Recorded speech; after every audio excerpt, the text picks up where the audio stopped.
Dans les hôpitaux, nous avons des médecins, des infirmières, des aides-soignants. Mais nous avons également des appareils. Et pour que ces appareils puissent fonctionner, il y a des personnes qui travaillent dans l'ombre. On les appelle généralement les ingénieurs biomédicaux. Et pour que ces ingénieurs-là puissent bien travailler, il faut bien évidemment qu'ils soient bien formés. C'est la raison pour laquelle Afrique Innov'Science donne la parole aujourd'hui à un professeur qui nous vient du Sénégal. Je vous invite à regarder cette vidéo du début jusqu'à la fin parce que notre invité est exceptionnel.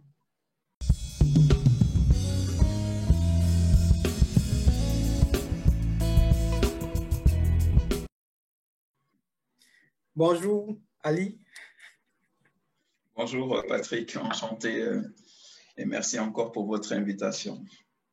Merci beaucoup d'avoir accepté notre invitation. Qu'est-ce que vous pouvez dire à propos de vous pour celles et ceux qui ne vous connaissent pas? Tout d'abord, je remercie tous ceux qui regarderont cette vidéo, qui prendront le temps d'écouter en membre de leur communauté. Je vais aller rapidement dans le vif du sujet. Alors, qui est Ali Traoré? Simplement quelqu'un qui a beaucoup étudié. Voilà, en résumé, quelqu'un qui a beaucoup étudié. C'était le conseil de nos parents. J'ai été sage quand j'étais petit. Donc, c'est important de connaître aussi bien l'aspect environnemental de Ali Traoré que l'aspect en soi d'études, c'est-à-dire où j'ai fait mes études et quel type d'études j'ai fait. Donc, j'ai grandi au Sénégal et j'ai étudié ici jusqu'au bac. Ensuite, il fallait que je fasse l'université. J'ai été en France. J'ai étudié, j'ai fait ce qu'on appelle la physique médicale comme première filière jusqu'au master 2. Quand j'ai fini mon master 2, je voulais continuer par un doctorat.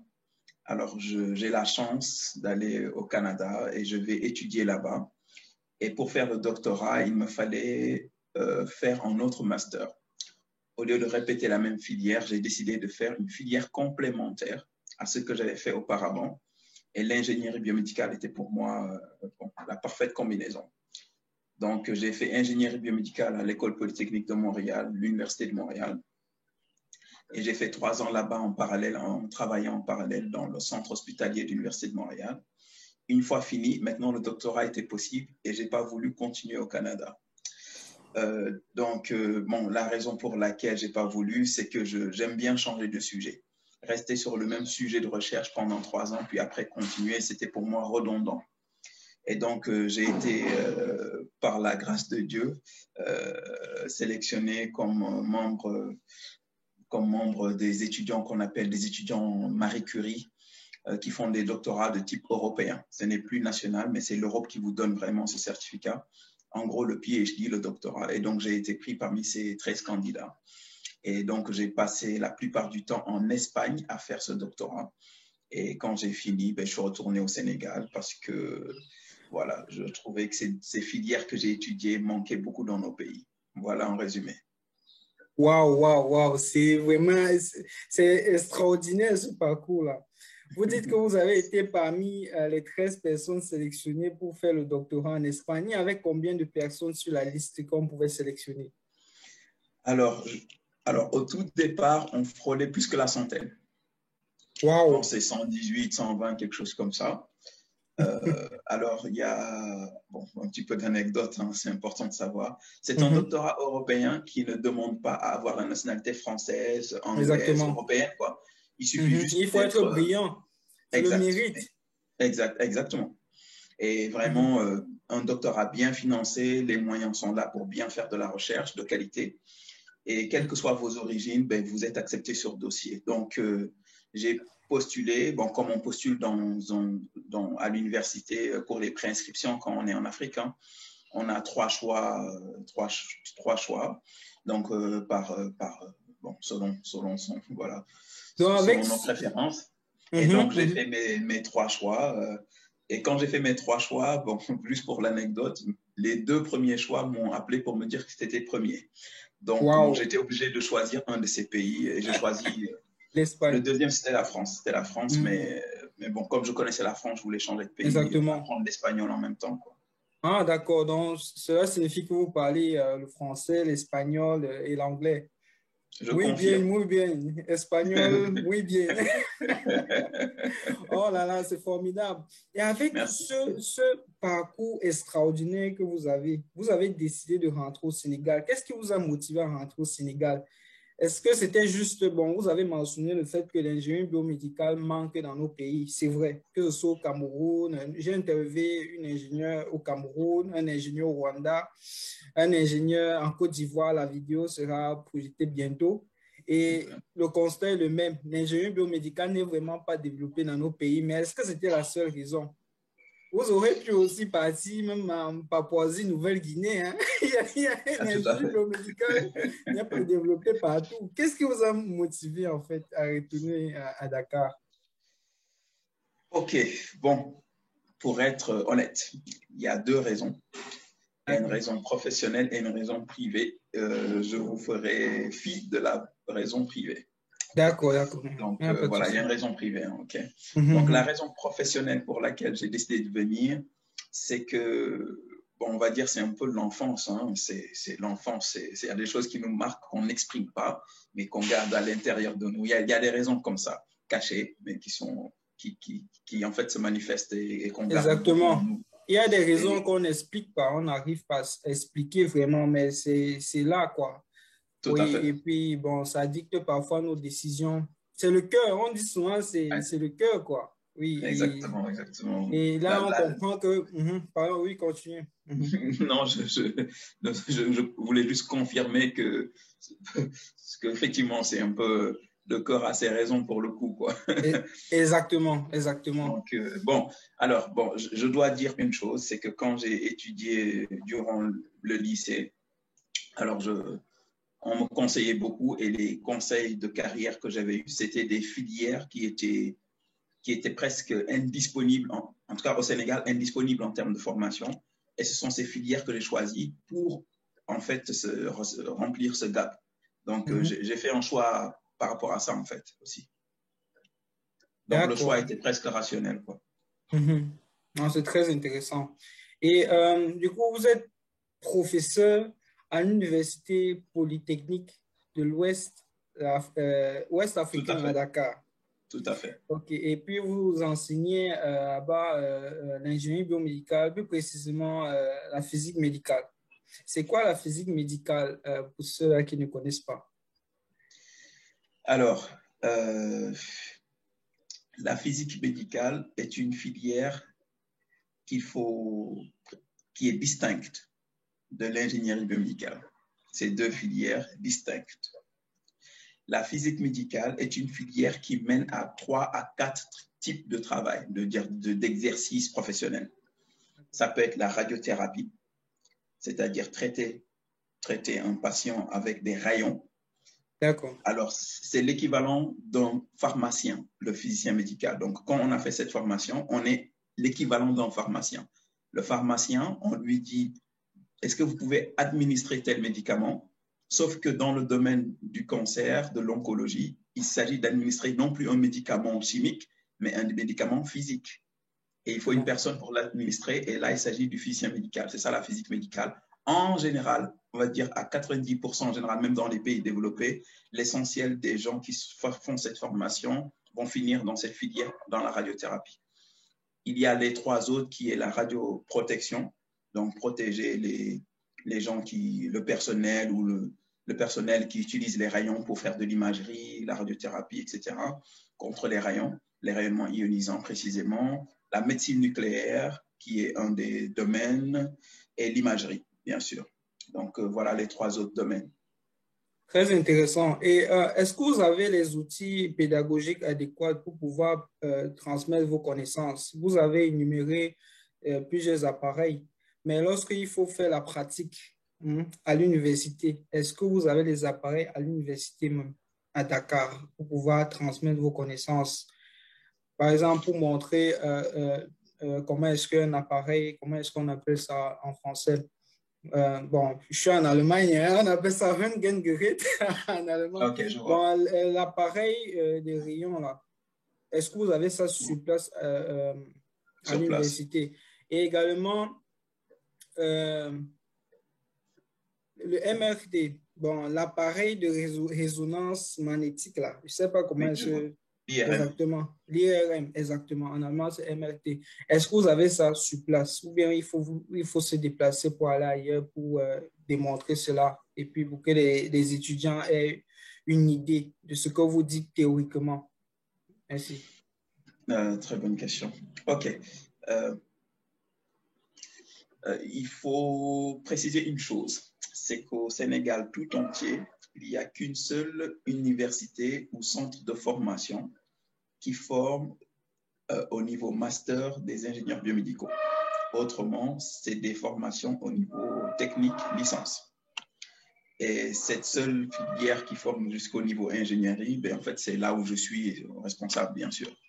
Donc, évidemment, il va de soi que parfois, on a des difficultés sur l'équipement. Alors, quand il s'agit d'appareils tels que vous le dites, le système que j'ai mis en place, c'est les collaborations et conventions avec des hôpitaux. Il y a des hôpitaux qui ont tous ces appareils, ça, il n'y a pas de doute dessus. Okay?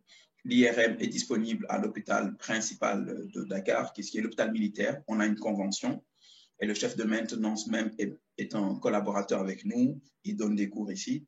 Et quand il s'agit vraiment maintenant de faire de la pratique sur les séquences d'IRM, le magnétisme, l'aimant permanent, j'en passe, là, on va sur place. Quand il s'agit de la radiothérapie, je les invite dans le centre où moi-même je travaille en tant que physicien. Je travaille en tant que physicien en parallèle de mon métier de professeur. Là, je les invite dans le centre, dans la clinique, et ils viennent visiter comment on fait la dosimétrie, l'assurance qualité de l'imagerie, radiothérapie. Donc, c'est le type de collaboration qui comble le manque de matériel pour l'instant, jusqu'à ce que je collabore aussi avec des étrangers, les associations étrangères pour être plus exact, pour qu'ils nous fournissent en termes de dons certains équipements. On a sur place des tubes à rayons X, ça c'est vrai. On a quelques équipements. Quand il s'agit d'oscilloscopes, on arrive à en avoir, des multimètres, des choses comme ça. Mais quand il s'agit d'équipements un peu plus lourds, comme les automates pour l'ingénierie biomédicale, ou vraiment, comme tu parles là, vraiment d'imagerie CT, donc computed tomography, non, là vraiment, on est obligé d'aller en collaboration. C'est très bien. Moi, je pense que pour qu'on puisse vraiment s'en sortir en Afrique, il faut qu'on collabore, hein, que ce ne Exact. soit pas juste entre compatriotes dans le même pays, mais à l'étranger aussi dans d'autres pays africains. C'est la raison pour laquelle j'aimerais vous poser la question de savoir si vous collaborez avec d'autres professeurs de votre discipline en Afrique et aussi avec d'autres physiciens qui ne sont pas forcément professeurs euh, pour pouvoir faire évoluer l'ingénierie biomédicale en Afrique? Parce que vous avez mentionné aussi au début que c'est un domaine qui n'est vraiment pas développé en Afrique. Est-ce que vous Tout à fait. collaborez avec d'autres personnes dans d'autres pays africains? Alors, bonne question. Alors, je dois dire, pour être clair, hein, c'est mon point de vue personnel, je ne suis pas là pour faire du marketing, la collaboration sous-régionale, okay, entre nous, pays frontaliers africains, je la trouve presque inexistante. Okay? Presque inexistante. Comme tu me poses la question même, ça me fait un petit peu tic. Ah oui, c'est vrai, en plus, je n'ai pas vraiment beaucoup de profs étrangers. Alors, quand il y en a, c'est parce qu'ils sont venus s'installer au Sénégal. Donc, je n'appelle pas ça vraiment le type de collaboration dont tu parles, ce n'est pas ça. Par contre, quand il s'agit de profs vraiment étrangers, c'est-à-dire sortant de l'Afrique, il y en a quelques-uns. Et donc, c'est comme si on a sauté quelque chose, quoi. Donc, vraiment, j'ai presque envie de dire, j'aurais appris quelque chose dans la vidéo, quoi. Exactement. Et pour que nous puissions faire évoluer l'ingénierie biomédicale, il faudrait qu'on puisse, n'est-ce pas, échanger entre nous d'abord, Africains, pour comprendre les problèmes. Je vous assure que Absolument. en échangeant avec des ingénieurs biomédicaux à travers cette émission InnovTalk, j'ai compris que nous avons les mêmes problèmes. Or, en se serrant les coudes, en échangeant, vous, par exemple, avec d'autres professeurs africains qui sont en Afrique, ça pourrait encourager peut-être aussi des personnes qui ont le doctorat, qui ne sont pas forcément professeurs, et qui sont à l'extérieur de revenir aussi, comme vous l'avez fait, pour qu'à Tout à leur fait. tour, ils puissent aussi enseigner. Donc, Exactement. nous invitons, nous, Afrique Innovation, nous invitons, pourquoi pas, à créer certaines associations de professeurs dans ce domaine-là pour que nous puissions faire évoluer, n'est-ce pas, le domaine de l'ingénierie biomédicale en Afrique. Ouais, ouais, ce serait vraiment formidable. Du C'est une très courage, belle du initiative. courage, du courage, du courage, Monsieur Ali, Monsieur Traoré, pour tout ce que vous faites. Qu'est-ce que vous pouvez donner comme conseil aux jeunes qui nous regardent? Alors, bon, euh, c'est c'est toujours dur de donner des conseils. C'est plus facile à la fin de sa vie. Bon, je vais essayer. Bon, je pense que lorsque le jeune qui étudie, hein, il a besoin de deux choses. Il doit remplir une mission de vie, ça c'est trop personnel, c'est interne, et une mission simplement, j'ai envie de dire, pécuniaire, c'est-à-dire qu'il faut manger, quoi. Et donc, il faut juste son salaire, trouver un travail qui paye. C'est logique. Exactement. Alors, bon, si je dois leur donner un conseil en lien avec, bien sûr, mon domaine de prédilection, donc la physique et l'ingénierie, je dois dire que quand on choisit son métier, il faut toujours la combiner avec les... En fait, il faut combiner un métier qui comprend les deux, qui combine les deux, la mission de vie. Et en faisant une petite étude de marché, on se rend compte que, voilà, tout ce qui est vraiment maintenance, tout ce qui est conception d'équipements médicaux, il n'y en a pas, ou il y en a très peu.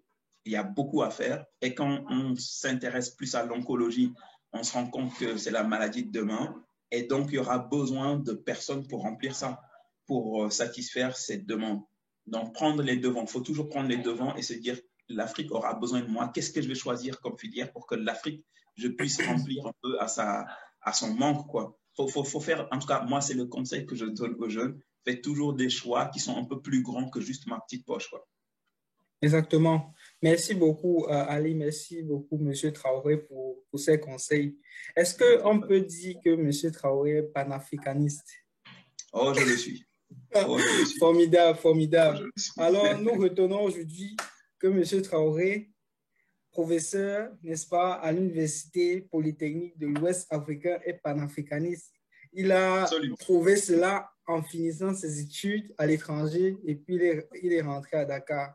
C'est un très bon exemple et nous espérons que de la même manière que les footballeurs, de la même manière que les musiciens africains vous font vibrer, Monsieur Traoré et d'autres ingénieurs vous font vibrer également parce qu'ils font des choses extraordinaires et des fois dans l'ombre.